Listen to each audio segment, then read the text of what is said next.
Il mercato cambia in funzione di come cambia la domanda. La domanda è una domanda in trasformazione che si può anche prevedere e quindi si può anche pianificare che tipo di risposta dare a questa domanda, perché gli indicatori demografici si possono proiettare nel futuro. Quindi un invecchiamento della popolazione, una componente di immigrazione importante, una mobilità sul territorio importante che si traduce in domanda di abitazioni adeguate a quelle che sono le esigenze della popolazione, abitazioni che devono rispondere anche a esigenze legate all'invecchiamento della popolazione e quindi abitazioni di un certo tipo, dotate di servizi, dotate anche di infrastrutture che consentono la vita all'interno dell'abitazione, quindi ci sarà di conseguenza un mercato della sostituzione importante. Sono tutti cambiamenti a cui l'offerta può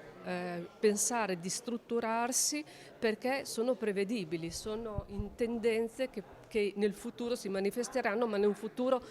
breve, di breve termine. Oggi però parliamo anche tanto di sostenibilità, quanto incide sul nuovo costruire, insomma, delle imprese. Beh, la sostenibilità è un elemento importante non solo perché è aumentata la nostra sensibilità verso questo tema, ma perché ce lo chiedono tutta una serie di normative e non ultima la direttiva Case Green, che ci chiede di efficientare il patrimonio immobiliare, in particolare quello residenziale, con una prospettiva di emissioni zero al 2050. Quindi va bene, c'è una sensibilità e c'è una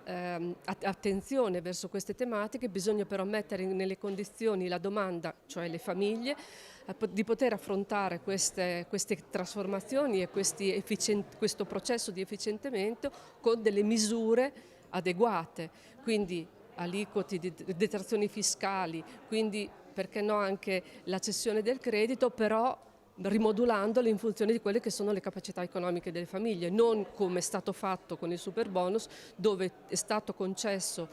di poter usufruire di queste agevolazioni in maniera diffusa, senza mettere dei tetti, senza pensare a delle aliquote progressive in funzione delle capacità di spesa delle famiglie.